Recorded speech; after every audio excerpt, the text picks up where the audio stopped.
Chapter 290. Masyarakat monster humanoid mati 3. Inggris, Istana Buckingham. Tamu paling terkenal di Istana Buckingham, Ah-hae-in, saat ini sedang menatap pemandangan luar melalui jendela istana. Dia tampak seperti dirinya yang biasanya tenang, tetapi sesuatu tentang dirinya sedikit berbeda. Itu adalah jumlah bintang yang tertulis di jubahnya, yang sekarang berjumlah 9. Pekan lalu, dia dipromosikan menjadi pesulap bintang 9. Kemampuannya untuk memanggil 3 dari 4 kardinal wali telah memberinya kehormatan ini. Wilayah 9 bintang hanya dicapai oleh 30 orang melalui sejarah. Karena itu, Ah-hae-in merasa bahwa dunia tampak sedikit berbeda hari ini. Dia membenamkan dirinya dalam kecantikan Inggris dalam pemikiran yang mendalam. Tak. Pada saat itu, seorang anak melewati Ah-hae-in. Evandel melirik Ah-hae-in dengan rasa ingin tahu, lalu meniru ekspresinya yang serius. Kedua penyihir itu berdiri berdampingan dan menatap keluar jendela. Rahel, yang membawa Evandel ke sini, tersenyum dan berusaha keras menahan tawanya. Petik 2. Selamat atas ramuanmu, Tuan. Evandel berbicara. Ini promosi, bukan porsi. Anda juga tidak perlu memberi selamat kepada saya. Anda akan menjadi terlalu cepat. Petik 2. Saya juga. Mata Evandel membelalak. Ah-hae-in tersenyum lembut. Petik 2. Ya, kamu sudah di level 8 bintang. Kualitas panggilan Evandel sama dengan yang dipanggil oleh pesulap bintang 8. Tetapi banyaknya panggilannya dengan mudah menempatkannya di dunia bintang 9. Tidak akan lama sampai kualitas panggilannya mencapai ranah bintang 9. Dengan waktu yang cukup, ranah bintang 10 juga tidak akan terjangkau. Terima kasih. Evandel membungkuk. Setelah menyaksikan pertumbuhan Evandel, Ah-hae-in tidak bisa menahan diri untuk tidak melihatnya menggemaskan. Tapi dia juga khawatir. Dunia luar gelap. Itu kejam dan penuh dengan perencana. Ah-hae-in bertanya-tanya apakah anak yang tidak bersalah bisa bertahan di tempat seperti itu. Petik 2. Evandel. Yes. Tetapi aliran waktu tidak bisa dilawan. Bahkan air yang paling jernih akan berlumpur seiring berjalannya waktu, dan perubahan generasi tidak bisa dihindari. Suatu saat akan tiba ketika Evandel harus mengungkapkan kekuatannya yang luar biasa kepada dunia, dan ketika saat itu tiba, orang dewasa yang tak terhitung jumlahnya akan mencoba menggunakannya untuk keuntungan mereka. Sudah waktunya untuk pelatihan.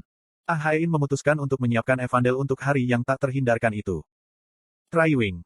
Evandel berbicara dengan gugup, tetapi pengucapannya agak tidak baik karena gigi depannya yang hilang. Ya. Ah-hae-in tersenyum. Evandel, saatnya untuk membuat domain Anda.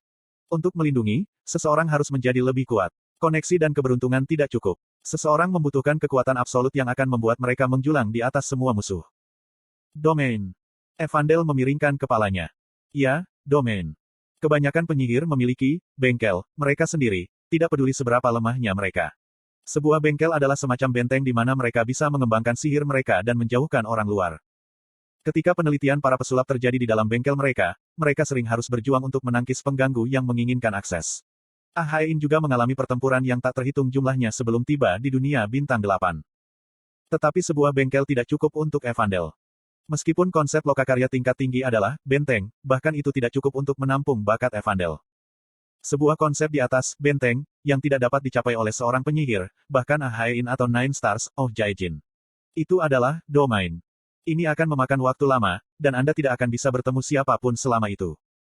Evandel memiliki bakat untuk membuat dan memelihara domain. Tetapi karena teknik ini menempatkan lingkungan seseorang di bawah komando mereka, seseorang perlu tinggal di tempat itu untuk waktu yang lama. Itu akan kesepian dan melelahkan. Tapi domain ini akan sangat membantu Anda. Petik 2. Kekuatan untuk bertahan hidup bahkan jika dunia jatuh. Kekuatan untuk bertindak seperti yang diinginkan tanpa digunakan oleh siapapun. Ah-hae-in ingin Evandel mengembangkan otonomi. Apakah kamu siap? Dengan kata-kata ini, Ah-hae-in perlahan berbalik. Rahel menatapnya dengan wajah khawatir. Kekhawatiran Rahel dibenarkan, karena proses yang keras diperlukan bagi seorang pesulap untuk mendapatkan domain. Seseorang perlu tinggal di tempat untuk waktu yang lama dan menuliskan keinginan mereka dengan kekuatan sihir. Prosesnya bisa memakan waktu antara 6 bulan hingga 10 tahun. Tapi Ah-hae-in tersenyum. Jangan khawatir, Evandel adalah anak yang lebih kuat dari yang kamu kira. Dia menatap Evandel yang tenggelam dalam pikirannya. Gambar Fenrir, yang merintih kesakitan akibat serangan Toji, muncul di benaknya. Meskipun dia sekarang sepenuhnya sembuh, Evandel sangat terluka. Itu adalah pertama kalinya dia merasa tidak berdaya. Jika dia lebih kuat, Fenrir atau panggilannya yang lain tidak akan terluka. Petik 2. Evandel mengangkat kepalanya. Matanya dipenuhi dengan tekad kuat. Aku ingin menjadi lebih kuat. Baik. Tetapi sebelum itu, Evandel tergagap. Petik 2. Aku ingin melihat Hajin. Afrika, desa tingkat menengah Lupiton. Matahari terbenam, dan kegelapan turun ke desa. Penduduk manusia semua telah kembali ke rumah mereka ketika jam malam sudah habis. Dengan kata lain, sudah waktunya bagi kita untuk menyerang kediaman Tuan. Siap-siap. Jain dan aku mempersiapkan diri atas perintah bos. Bos akan menyusup ke kediaman Tuan sebagai bayangan, aku akan menggunakan akselerasi instan Pinnacle Rank untuk menyerbu, dan Jain akan menyamar sebagai monster humanoid untuk masuk melalui pintu depan. Kami siap. Saat kami siap untuk memulai rencana kami. Tiriring. Saya menerima panggilan video di jam tangan pintar saya. Oh, ini Evandel. Petik 2. Saya berencana untuk mengabaikannya jika itu adalah Kim Suho atau Yoyonha, tetapi Evandel adalah cerita yang berbeda. Saya meminta bos untuk beberapa waktu dan mengangkat telepon. Hajin gelombang. Wajah tersenyum Evandel segera terlihat. Ya, ada apa? Aku balas tersenyum. Evandel terkikik dan berbicara. Aku ingin melihatmu gelombang. Mendadak, apa yang terjadi? Saya sudah menelepon atau mengirim SMS setidaknya sekali sehari, dan sebelum datang ke Afrika, saya sering mengunjunginya bersama Spartan. Tidak ada alasan gelombang. Petik 2. Apakah sesuatu terjadi? Saya memperhatikan suasana yang berat dari ekspresi Evandel. Iya. Evandel ragu-ragu sejenak sebelum menundukkan kepalanya. Kurasa aku tidak akan bisa melihatmu untuk waktu yang lama. Hati saya tenggelam ketika saya mendengar kata-kata itu. Itu adalah pertama kalinya saya sangat bingung dalam 1 tahun terakhir. Saya dengan cepat bertanya kembali. Kenapa? Saya memutuskan untuk membuat domain dengan master. Domain. Untungnya, itu bukan sesuatu yang mengancam jiwa. Saya dengan cepat mengerti apa yang dia maksud. Domain penyihir. Seperti yang dilakukan Evandel di novel aslinya, dia mencoba membuat domain sendiri. Ya, jadi aku tidak akan bisa melihatmu. Saya mendengar kekuatan domain akan berkurang jika seseorang memasukinya selama pembuatannya. Jangan khawatir tentang itu. Kita bisa bertemu kapan saja. Petik 2. Dasar dari efek isolasi kehadiran, Black Lotus Uniform-ku adalah alami. Tidak hanya menghapus keberadaan pemakainya, tetapi juga menghapus semua jejak keberadaan pemakainya. Karena bahkan intuisi supernatural China Yun tidak dapat melihatnya, itu tidak akan memengaruhi domain Evandel juga. Evandel memiringkan kepalanya. Jangan khawatir tidak bisa melihat saya dan bekerja keras untuk membuat domain Anda. Buat itu cantik dan sulit. Saya akan sering datang. Petik 2. Sangat. Evandel tampak terkejut, yang tidak mengejutkan mengingat betapa sulit baginya untuk membuat keputusan ini. Sungguh.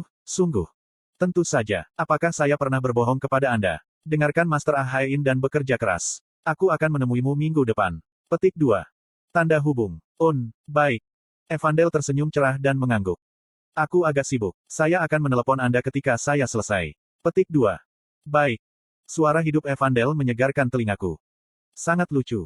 Saya tersenyum dan menutup telepon. Pandangan bos dan Jain agak menyusahkan, tapi aku mengabaikannya dengan batuk. Baiklah, ayo pergi.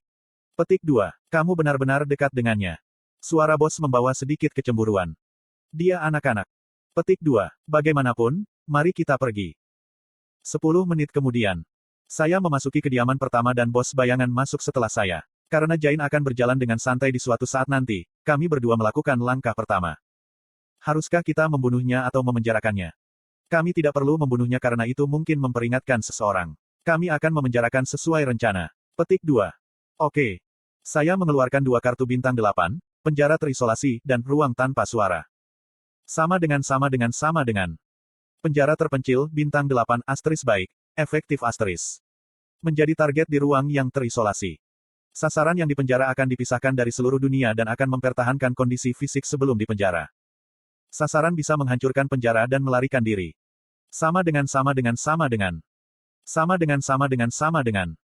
Ruang tanpa suara, bintang 7, asterisk efektif bagus asterisk. Ketika diaktifkan, semua suara dalam radius 1 km akan dimusnahkan. Kartu ini bisa dihancurkan oleh dampak di atas level tertentu. Sama dengan. Ruang tanpa suara, sedikit lebih langsung, tapi penjara terisolasi, sedikit lebih rumit karena mekanisme pemenjaraannya yang unik. Sasaran yang dipenjara akan mempertahankan kondisi fisik sebelum dipenjara. Dengan kata lain, jika target ditempatkan di dalam penjara dengan cedera fatal, cedera itu tidak akan sembuh atau memburuk selama waktu target di penjara. Jadi kami hanya perlu memukuli pleron dan menjebaknya di dalam. Ayo pergi. Kami bergerak tanpa suara berkat kartu, ruang tanpa suara.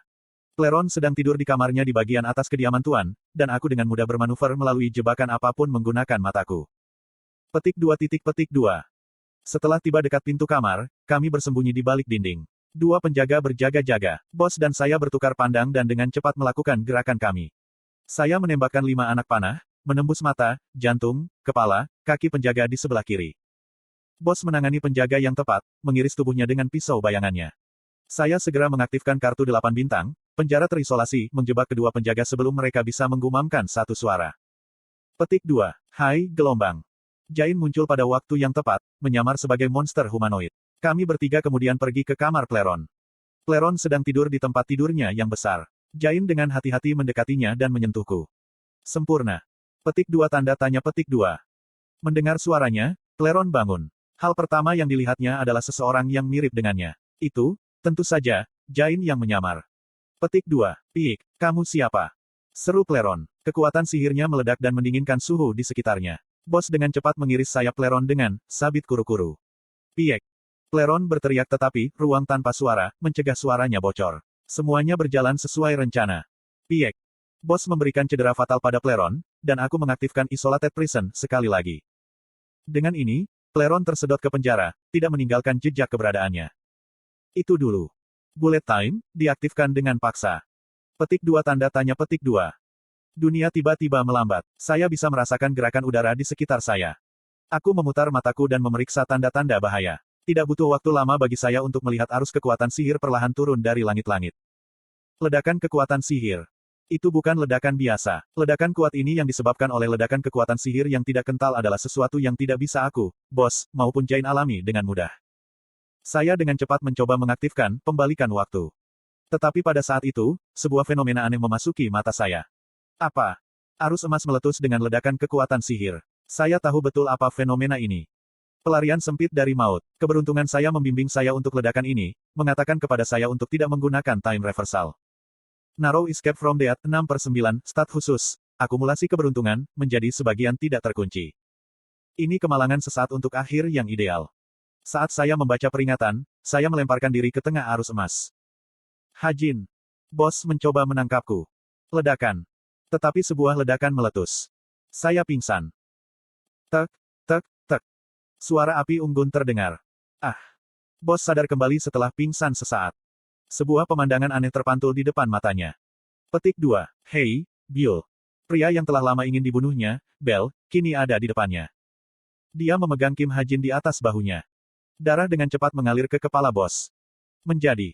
Kamu tidak akan bisa bergerak atau berbicara. Saya membuat ledakan itu dari bagian tubuh saya. Bahkan Anda akan lumpuh selama 30 menit. Anda harus tahu seberapa kuat saya, bukan? Petik 2. Bell tersenyum pahit ketika dia mengatakan itu. Bagaimanapun, saya tersentuh. Dia mencoba melindungi kalian. Petik 2. Bell melirik Kim Hajin, yang tergeletak di atas bahunya. Saat dia menyulut kekuatan sihirnya, Kim Hajin bereaksi lebih awal dari orang lain dan melemparkan dirinya ke depan. Dia tidak diragukan lagi berusaha melindungi Bill. Dan terima kasih atas pengorbanan Kim Hajin, Bill dan Jain akhirnya lumpuh. Aku menangis. Bell. Bos menggeram dan menatap Bell. Darah mengalir dari matanya saat dia hampir tidak berhasil mengeluarkan namanya. Dia mengepalkan giginya dan mengeluarkan kemarahan yang berakar dalam dan niat membunuh. Aku akan membawa Kim Hajin bersamaku. Ada banyak hal yang perlu saya diskusikan dengannya. Petik 2. Bell santai seperti biasa. Bell. Bos meraih ke depan. Visinya diwarnai merah, tetapi dia tidak menyerah. Dia memerintahkan anggota tubuhnya dengan semua usahanya, pindah, pindah, pindah. Jangan khawatir, aku tidak membunuhnya. Saya juga tidak berencana untuk melakukannya. Petik 2. Biarkan dia. Pada saat tangannya menyentuh tanah setelah upaya yang luar biasa, Bell sudah membelakanginya. Pada saat yang sama, monster humanoid yang melihat keributan membanjiri. Anda tidak akan bisa tinggal bersamanya selamanya. Bos menggerakkan kakinya saat Bell terus berbicara. Dia melangkah maju dengan pergelangan kakinya yang patah dan memaksa lututnya yang patah untuk berdiri. Seperti boneka kayu, dia terhuyung dalam posisi yang aneh. Biarkan dia pergi. Bos berbicara, tapi hanya itu yang bisa dia katakan. Bell balas menatap matanya dan tersenyum tipis. Maaf ini terjadi lagi. Dengan itu Bell melompat turun dari mansion. Bos mencoba mengikutinya, tetapi tubuhnya menolak untuk bergerak. Setelah menerima serangan Bell secara langsung, tubuhnya berteriak untuk beristirahat. Keruk, apa yang terjadi? Keruk, kamu siapa? Plus, monster humanoid sudah tiba. Bos terus melotot ke arah Bell menghilang ke gedebuk. Kemudian, dia pingsan.